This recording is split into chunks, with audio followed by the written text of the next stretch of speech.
like I said, I'm going to read a couple of chronicles and we'll talk about it as we prepare for the hunt.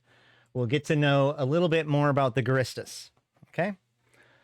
So here we go.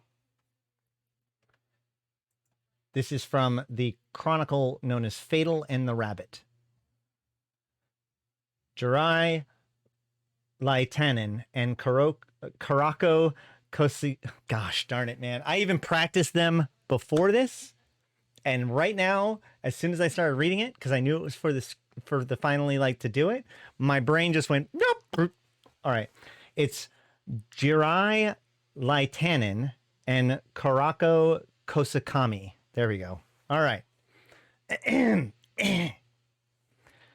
so this is the chronicle, the fatal. Don't you just love being here live so that way you can see all of the bad takes, as it were?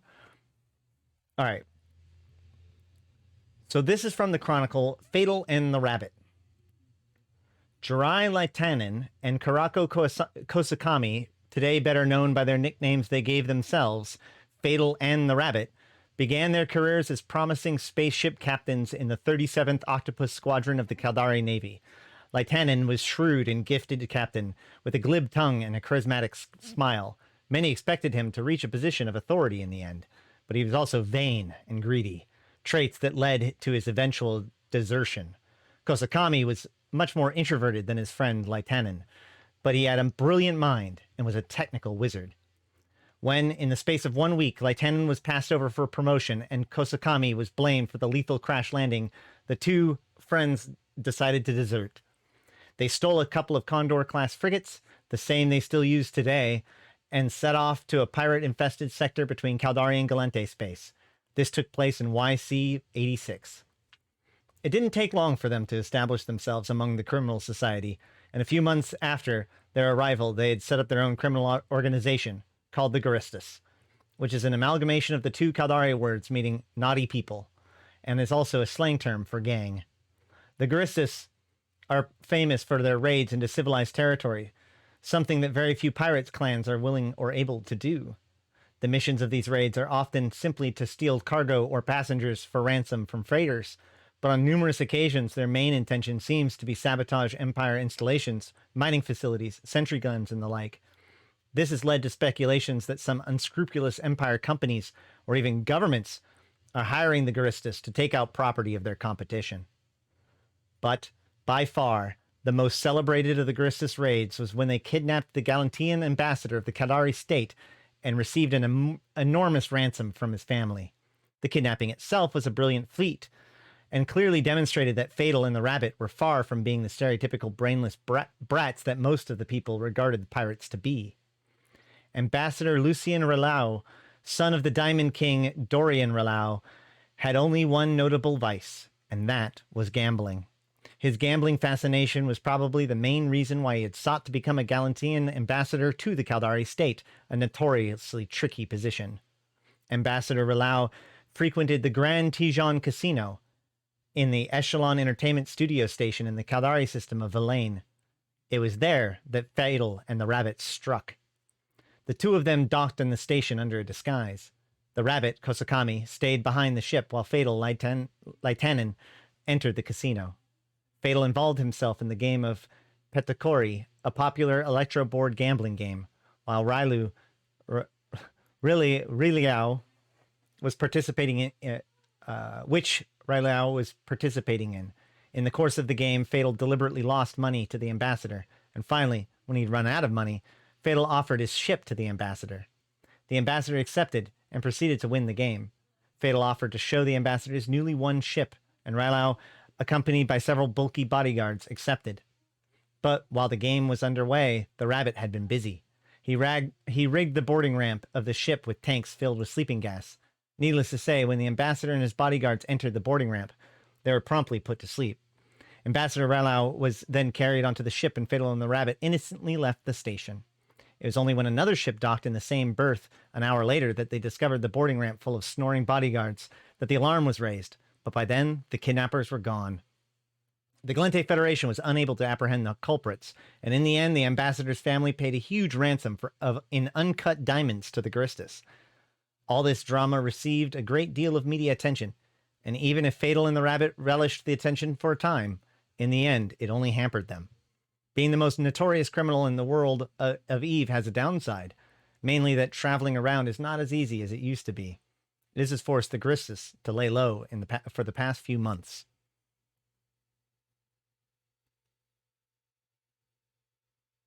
I feel like these people or their lesser cohorts are who the anomic burners are in lore. It depends on the burner.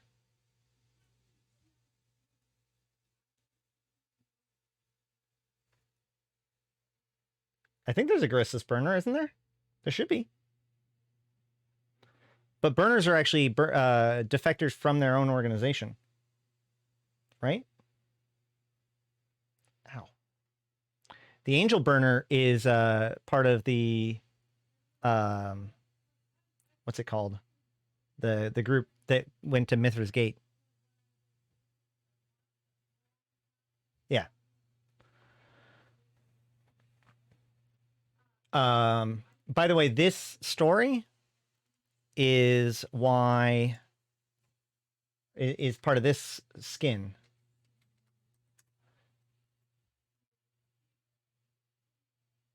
Hold on. Rattlesnake.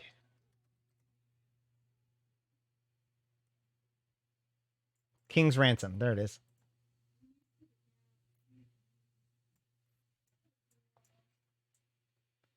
They have the bronze one, and they have the silver one. It has the diamond down there and all that stuff. Either way, let us move on to the next one.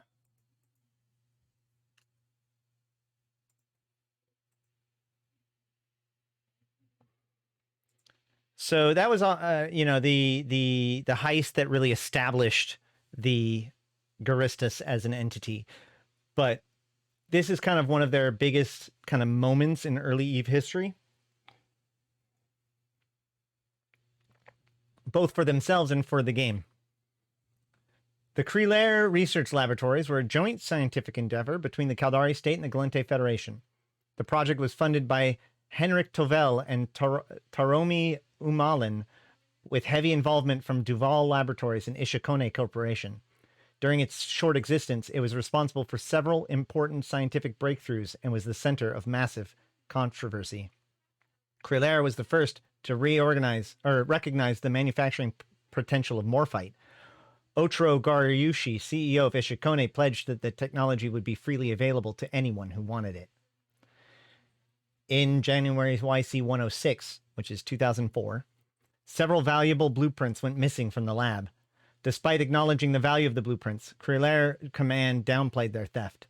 The theft prompted a visit from the President Soro Foratan, who launched an official investigation into the theft.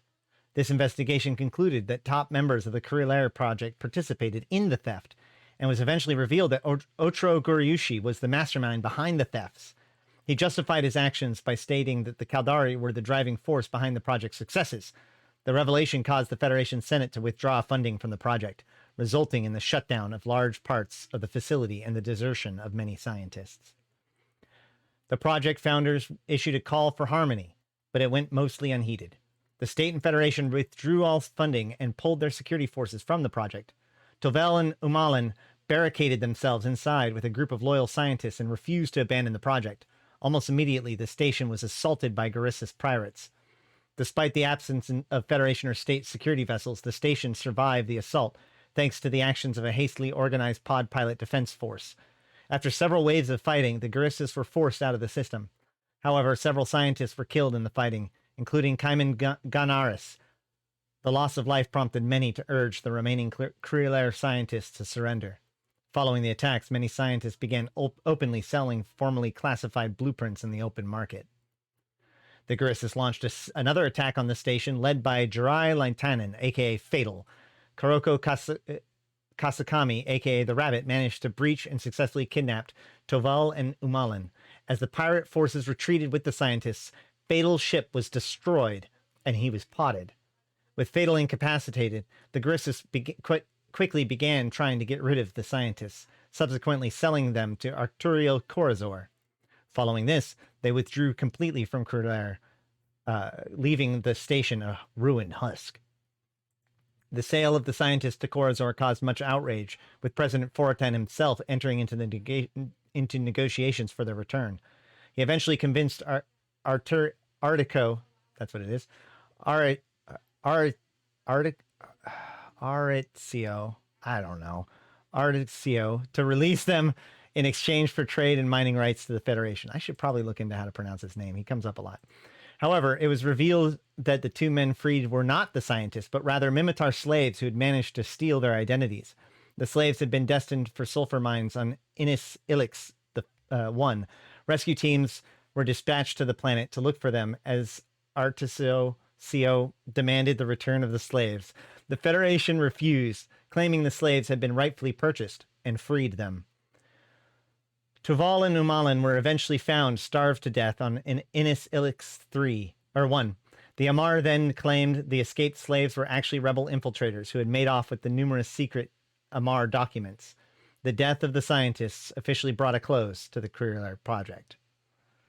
So, if I remember correctly, this is where like cloaking technology came from.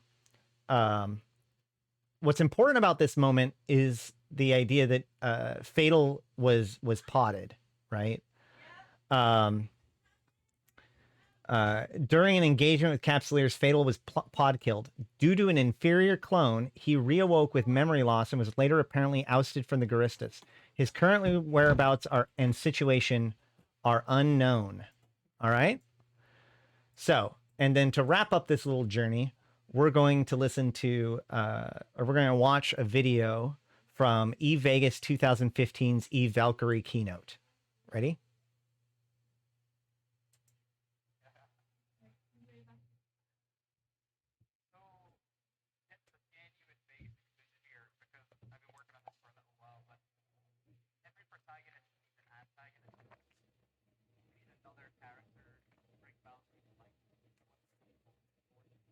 So what I'm going to show you just now is some antagonists. I've been working on this for a little while, but every protagonist needs an antagonist.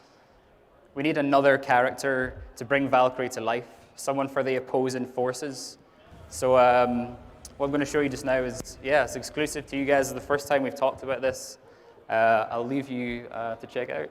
They've never gotten me this video by itself, by the way. This is the only way There are two sides to every story. Now you can hear mine. You say I killed you, but you were already dead when I found you, chose you. A great pilot, yes, but without purpose. Lost. A leaf on the wind. A walking shadow. You were going to die anyway. If not in that battle, then the next. I saved you from a fate worse than death. I saved you from a wasted life. I made you better, faster, stronger. I made you immortal. And how do you repay this gift? With betrayal. I know you think nothing can touch you, that you are beyond death. But let me assure you, I am, and will always be, fatal.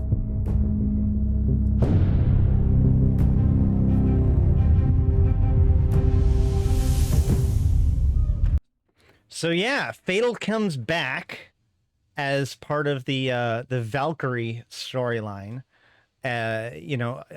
Recovery from whatever happened to him led to advancements in their cloning technology, which led to the Valkyrie project.